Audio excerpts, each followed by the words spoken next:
ముఖ్యమైనటువంటి ఏర్పాటు చేసుకోవడం జరిగింది. కార్యక్రమాన్ని ఉద్దేశించి నరేష్ గౌడ్ గారు ఒక విషయం మాట్లాడారు. ఈరోజు మన జమ్మికుంట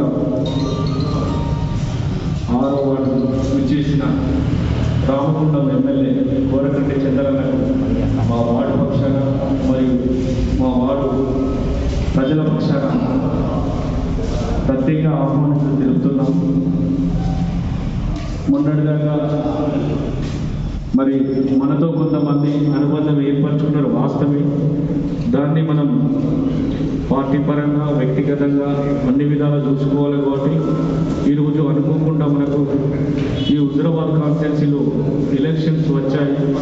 కాబట్టి మనం వ్యక్తిని కాదు, మరి పార్టీ సిద్ధాంతాలకు కట్టుబడి ఉండాలని చెప్పేసి పార్టీ దిశ నిర్దేశ చూపించిన వారికి మనం పనిచేయాలని చెప్పేసి మరి పార్టీ అధిష్టానం కేసీఆర్ గారి నాయకత్వంలో మరి మనం అందరం పనిచేయాలని చెప్పేసి మరి మనకి ఇక్కడికి వచ్చిన ఇన్ఛార్జ్ గారికి కోరకంటి చంద్రన్న గారికి మరి ప్రత్యేక ధన్యవాదాలు తెలుపుతూ మా యువత తరఫున మరి మా ఏదైతే ఎలక్షన్లో నాకు పనిచేశారో నా ఎలక్షన్లో వాళ్ళే వీళ్ళన్నా దేనికి వాళ్ళు దేనికి భయపడరు, దేనికి లొంగరు. అటువంటి వ్యక్తులన్న వీళ్ళనే నేను నెక్స్ట్ మన ఎలక్షన్లో మన వార్డుకు వీళ్ళను మన వార్డులో ఉన్న ఓటర్లను ఆకర్షించడం కానీ ఓట్లు వేయించడంలో కానీ వీళ్ళే ముఖ్యులన్నా వీళ్ళున్నారు. వాళ్ళు ఎగ్జామ్ ఉండబట్టి వాళ్ళు వేరు.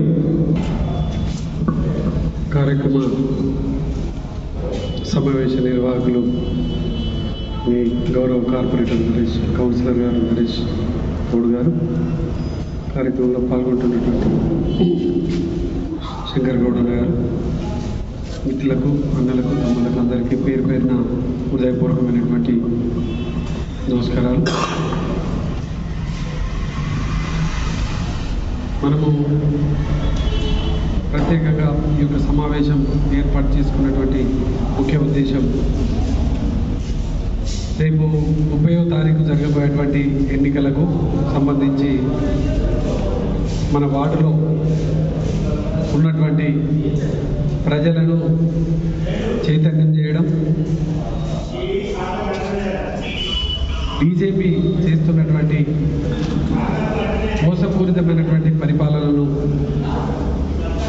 ప్రజా వ్యతిరేక పరిపాలనను ప్రజలకు తెలియజెప్పడం, కేసీఆర్ గారు చేస్తున్నటువంటి సంక్షేమ అభివృద్ధి పథకాలను ఇంటింటికి గడప గడప తీసుకుపోవడం, రేపు జరగబోయేటువంటి ఎన్నికలలో టీఆర్ఎస్ పార్టీని గెలిపించుకోవడమే ప్రధానమైనటువంటి లక్ష్యంగా పనిచేయడం కోసమే మన యొక్క ముఖ్యమైనటువంటి ఈతోని ఈరోజు సమావేశం ఏర్పాటు చేసుకోవడం జరిగింది. ఈ ఎన్నికల సందర్భం మీకు అందరికీ తెలుసు. ఇది వార్డులో ఉన్నటువంటి ప్రజలలో చర్చ పెట్టాల్సినటువంటి అవసరం ఉన్నది. ప్రజలకు అన్ని విషయాలు చెప్పాల్సినటువంటి అవసరం మనందరి మీద ఉన్నది. ఈ యొక్క ఎన్నికలు ఈటల రాజేందర్ రాజీనామా చేస్తే వచ్చినటువంటి ఎన్నికలు, 2.5 ఏళ్ళకే రాజీనామా చేస్తే వచ్చినటువంటి, మరి రాజీనామా ఎందుకు చేయాల్సి వచ్చింది? హుజరాబాద్ నియోజకవర్గం అభివృద్ధి చేయాలను, హుజరాబాద్లో మెడికల్ కాలేజ్ కావాలను, హుజరాబాద్ ప్రజలకు ఇంకా ఏదైనా ప్రజల ఆకాంక్ష నెరవేర్చాలలో ప్రభుత్వాన్ని కోరితే ఆ ప్రభుత్వం చేయనప్పుడు ఈయన రాజీనామా చేసినట్టే దాంట్లో అర్థం ఉండేది. మనం చేసిన రాజీనామా ఆ రోజు కేసీఆర్ గారు రాజీనామా చేసి కరెంటు ఛార్జీలు తక్కువ చేయాలి, చంద్రబాబు నాయుడు రైతు వ్యతిరేక విధానాలు అవలంబిస్తున్నాడు, తెలంగాణ రాష్ట్రానికి అన్యాయం చేస్తున్నాడు, ఈ అన్యాయాన్ని ఎదిరించాలి ప్రజలందరూ. రైతులందరూ కూడా ధర్నా చేస్తే బషీర్ బాగులలో రైతులను పోలీసులు పైసలతో హాట్ స్టార్మీలు దాన్ని వ్యతిరేకిస్తూ కేసీఆర్ గారు రాజీనామా చేశారు. తెలంగాణ కోసం రాజీనామా చేశారు. మరి ఈ యొక్క ఎన్నికలు రావడానికి ఈయన రాజీనామా ఎందుకు చేసిందో ఇలా మనమందరం కూడా ప్రజలకు చెప్పాల్సినటువంటి అవసరం ఉంది. ఇవాళ ఎందుకు రాజీనామా చేసాడు? ఆయన ఆస్తులు కాపాడుకోవడం కోసం రాజీనామా చేసి ఈ యొక్క రాజీనామా మన ప్రజల ఆత్మ గౌరవం కోసం రాజీనామా చేసిన ఈ యొక్క ఎన్నిక హుజరాబాద్ ప్రజల ఆత్మ గౌరవ ఎన్నిక అని అంటారు. అసలు హుజరాబాద్ ప్రజలకు ఆయన ఆత్మగౌరవానికి దేనికి అని ఉన్నదాన్ని ఏమీ లేదు. ఈ యొక్క తప్పుడు మాటలతో ప్రజలను తప్పుదో పట్టించి ఈ ఎన్నికల్లో గెలవాలని ఒక కుట్రపూరితమైన ఆలోచనతో ముందుకు పోతా ఉన్నాడు. దీన్ని మనమంతా కూడా గడప గడపకు వాడవాడలో చెప్పాల్సినటువంటి బాధ్యత మనందరి మీద ఉంది. రేపటి నుండి మీకు యూత్ ఒక 50 మంది ఉంటారు, రోజు పెద్ద మనుషులు ఉంటారు, మన ఇన్ఛార్జ్లో 20-30 మంది ఉంటారు. అందరు కలిసి గడప గడపకు ఇంటింటికి రోజు పొద్దున ఒక 2 గంటలు, సాయంత్రం ఒక 2 గంటలు మీకు ఉన్నటువంటి సమయాన్ని తప్పకుండా వెచ్చించాలి. వాడలో తప్పకుండా తిరుగుతూ ఉండాలి.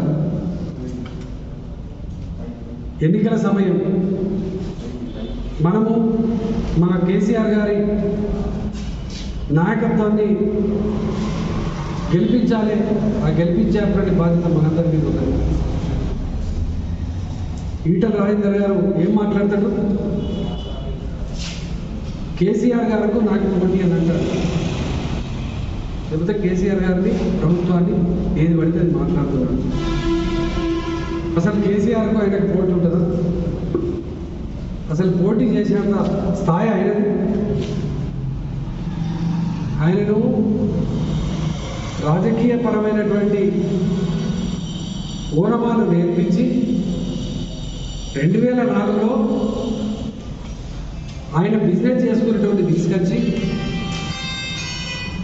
ఇక్కడ ఎమ్మెల్యేగా టికెట్ ఇచ్చి ప్రజలకు పరిచయం చేయించి ఎమ్మెల్యే అయిన తర్వాత ఉద్యమాన్ని నడిపించని ఒక బీసీ నాయకుడు ఉండాలని ముందు బాగా పెట్టి తెలంగాణ వచ్చిన తర్వాత వెంటనే ఆర్థిక శాఖ మంత్రించి తర్వాత క్యాబినెట్లో ఆరోగ్య శాఖ మంత్రించి ఆయనను పెద్దోని చేస్తే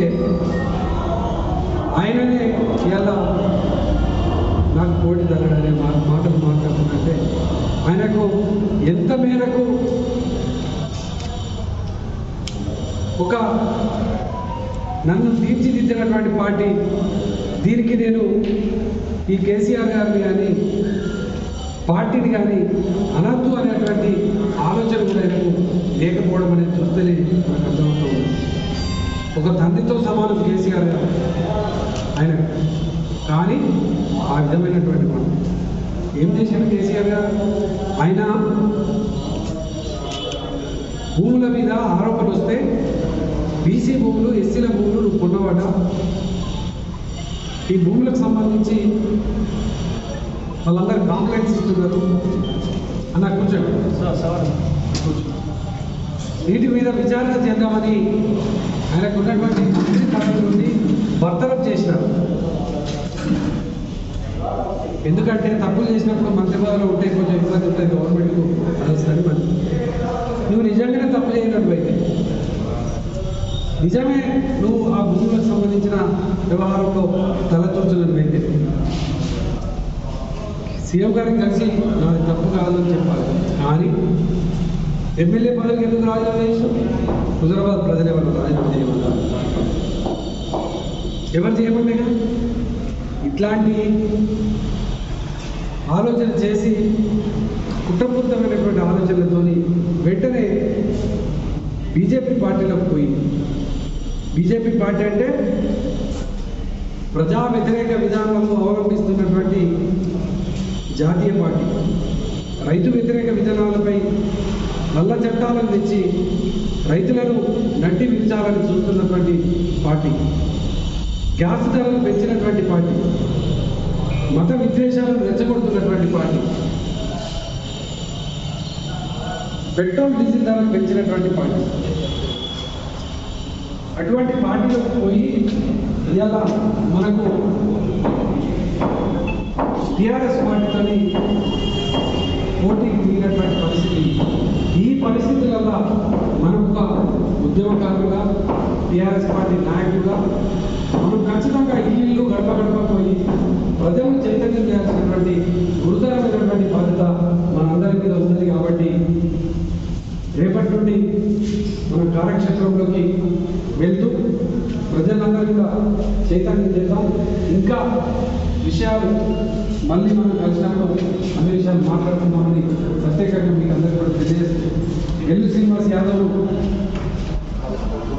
ఈ యొక్క హుజరాబాద్ ఎమ్మెల్యేగా గెలిపించేంత వరకు కూడా మనం నిర్విరామంగా కష్టపడదామని సందర్భంగా తెలియజేస్తూ, మీ యొక్క కార్పొరేటర్ కౌన్సిలర్ గారు గణేష్ గౌడ్ అనునిత్యం ప్రజలకు అందుబాటులో ఉండి ప్రజల అవసరాలను తీర్చేటువంటి కౌన్సిలర్ మీకు అందుబాటులో ఉంటాడు.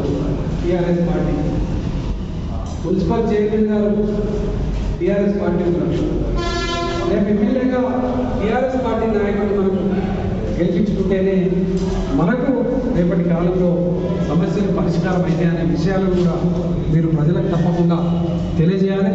ప్రజలందరూ కూడా చైతన్యం చేయాలని ఈ సందర్భంగా కోరుతూ, ఈరోజు యొక్క